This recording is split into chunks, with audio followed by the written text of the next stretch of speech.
মরুভূমির ধূলিগর্ভে হারিয়ে যাওয়া এক অভূতপূর্ব নগরী ইরম, যাকে ডাকা হয় মরুর আটলান্টিস। কথিত আছে শাদ্দাদ বিন আদ নামের এক ব্যক্তি ছিল এ শহরের রাজা। তার নির্দেশেই নির্মিত হয় ভূস্বর্গ। চলুন জেনে নিই আজ ইরাম নগরীর জকগল্প। অবাক করা ব্যাপার, কেবল উপকথার পতাতেই নয়, ইসলামের পবিত্র গ্রন্থ কুরআনেও উল্লেখ আছে এ নগরীর। তুমি কি ভেবে দেখনি তোমার প্রতিপালক আদ জাতির ইরামে কি করেছিলেন? তাদের ছিল সুউচ্চ সব স্তম্ভ, যেমনটি পৃথিবী কোনোদিন দেখেনি আগে। কুরআন সূরা ফাজর।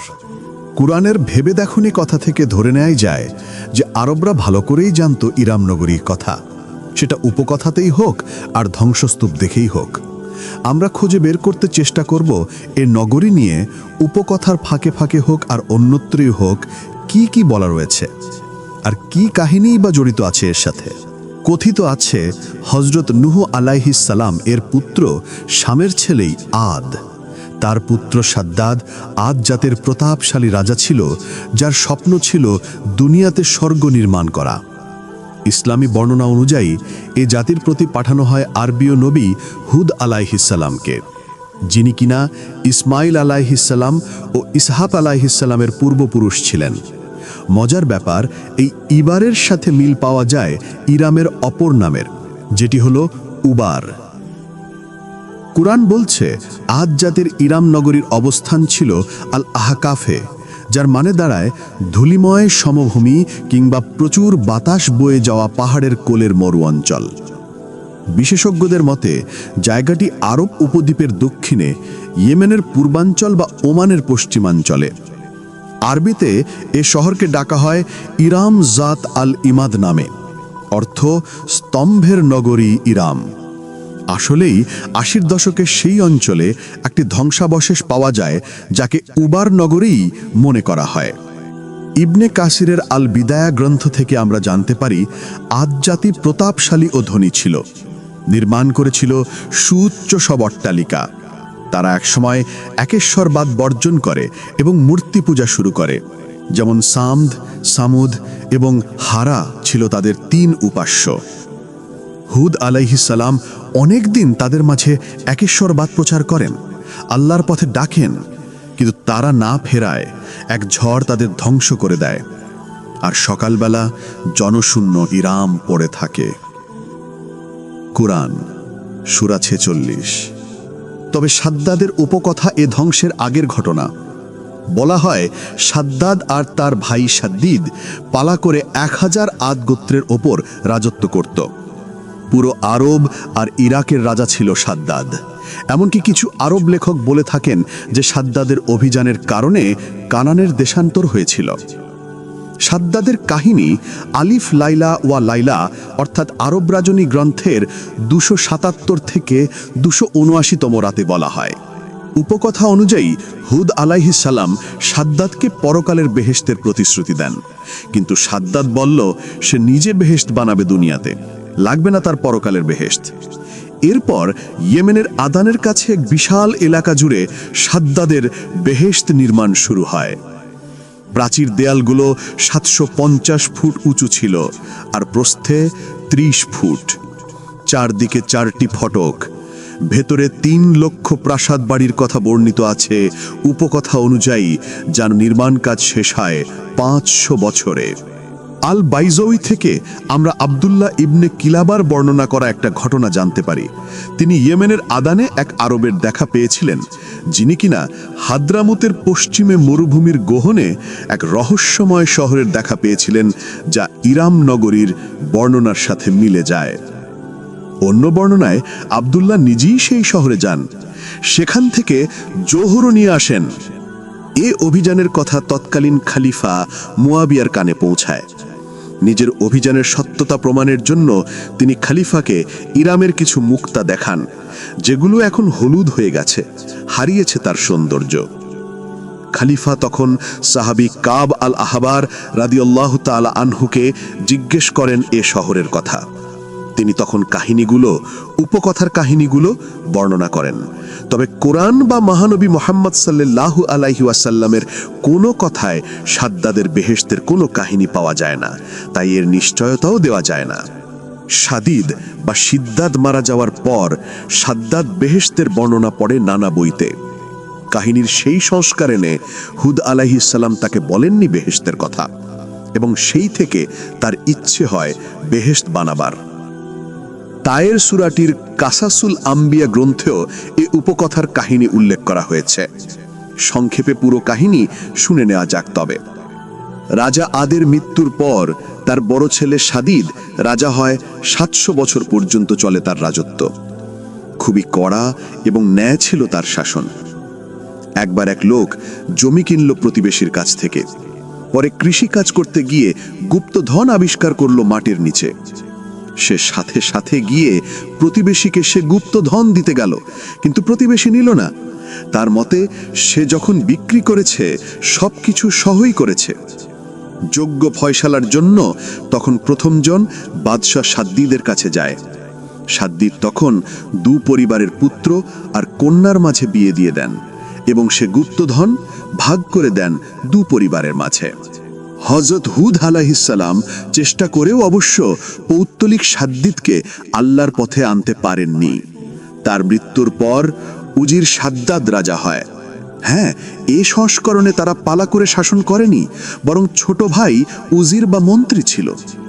রাজা হওয়ার পর তার কাছেও হুদ আলাইহিস সালাম গিয়ে বেহেশতের কথা বললেন। তখন সাদ্দাদ বলল, তোমার প্রতিপালকের বেহেশতের কোনো দরকার আমার নেই। এরকম একটা বেহেশত আমি নিজেই বানিয়ে নেব।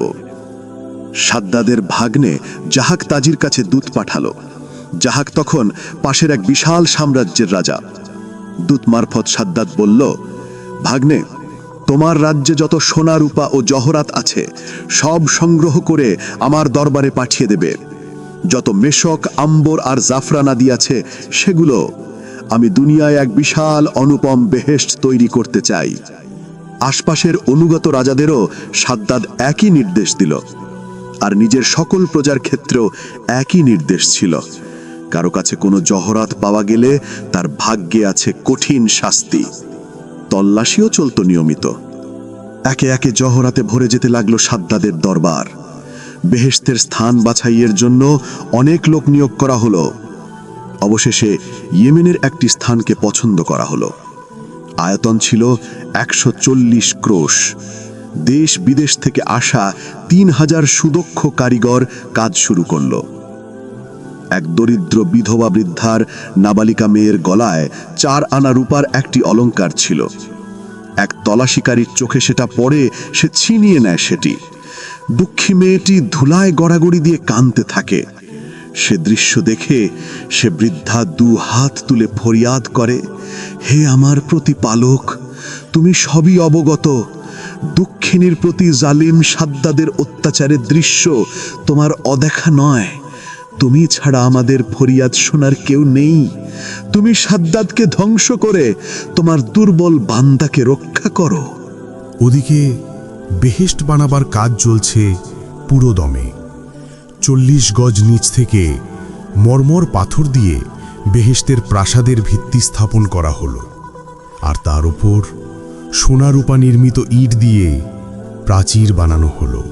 বর্ণিত আছে কৃত্রিম গাছও সাদ্দাদ বানায়, যার শাখা প্রশাখাগুলো ছিল ইয়াকুত পাথরের, আর পাতাগুলো নির্মিত হয়েছিল ছঙ্গে জাবারজাদ দিয়ে, আর ফল হিসেবে ঝুলছিল মণি, মুক্তা আর হীরা জহরত, আর মেঝে ছিল চুন্নি পান্নার মতো মূল্যবান পাথরের, সাথে মেশকের ঘ্রাণ। স্থানে স্থানে ঝর্ণাধারা ছিল দুধ, মদ আর মধুর, আর চেয়ার টেবিল ছিল লক্ষাধিক, সবই সোনার তৈরি। মোট কথা ইলাহি কাণ্ড, মনোহরী এক দৃশ্য। নির্মাণ কাজ শেষ হলে সে বেহেশতের ফটক দিয়ে ঢুকবার জন্য হাজার হাজার সেনা নিয়ে অগ্রসর হল সাদ্দাদ। 3000 গজ দূরে এসে তার বাহিনী অবস্থান নিল।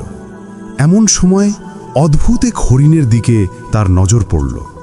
দেখে মনে হচ্ছিল হরিণের পাগুলো রূপার, শিং সোনার, আর চোখে ইয়াকুত পাথরের। সাদ্দাদের শিকারের নেশা ছিল। বাহিনীকে থামতে বলে নিজেই রওনা দিল হরিণটি ধরবার জন্য।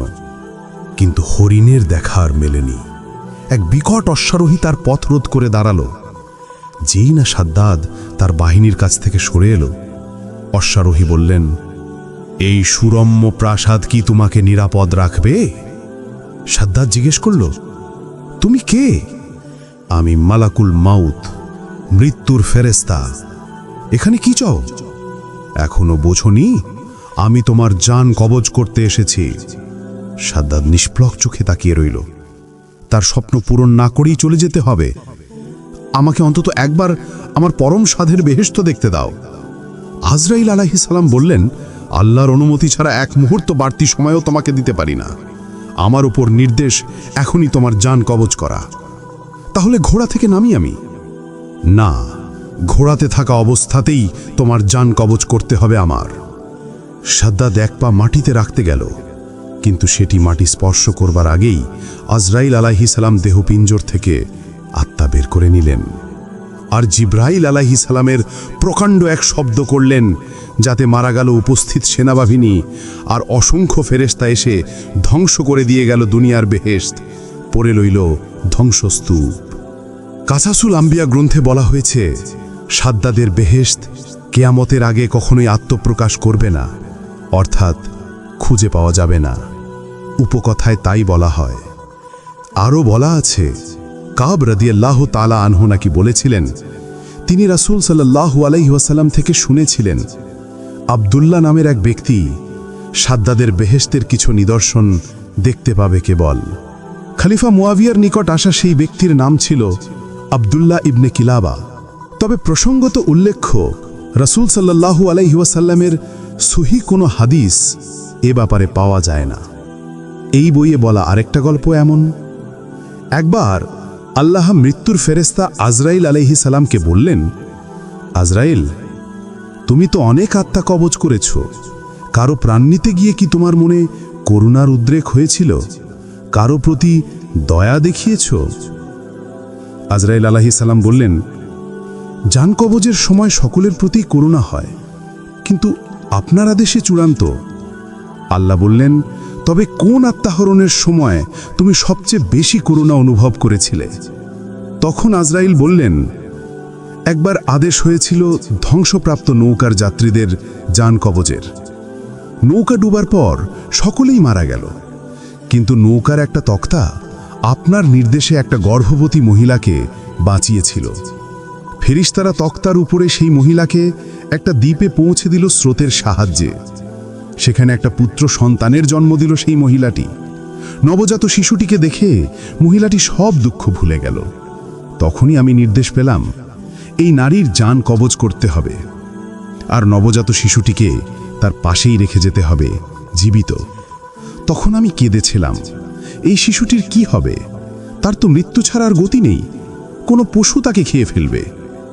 দ্বিতীয়বার আমার দয়ার উদ্রেক হয়েছিল সাদ্দাদের প্রতি। সাদ্দাদ এত বছর চেষ্টা করে তার প্রাসাদ তৈরি করল, অথচ সে তা এক নজর দেখা হতে বঞ্চিত রয়ে গেল। আফসোস নিয়ে তাকে দুনিয়া থেকে বিদায় নিতে হয়েছে। আল্লাহ বললেন, আজরাইল, সেই শিশুটিই ছিল সাদ্দাদ। তার মায়ের মৃত্যুর পর আমি গ্রীষ্ম আর শীতের দ্বারা তাকে কষ্ট দেইনি। তার এক আঙুল হতে দুধ আর এক আঙুল হতে মধুর ঝর্ণা প্রবাহিত করেছিলাম। তার জীবন বাঁচিয়েছিলাম।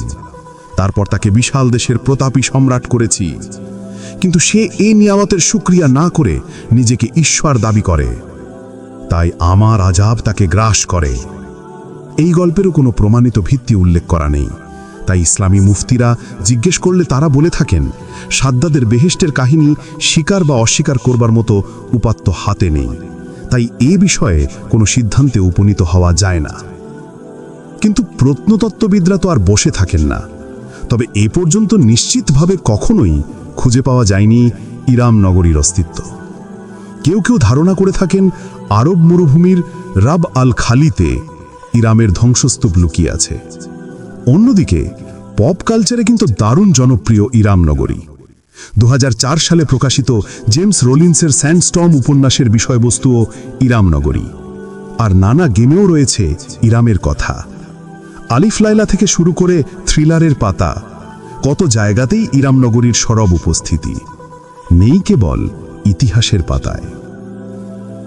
কোনোদিন কি দেখা মিলবে শত শত বছর ধরে মানুষের কল্পনার ইরামনগরের?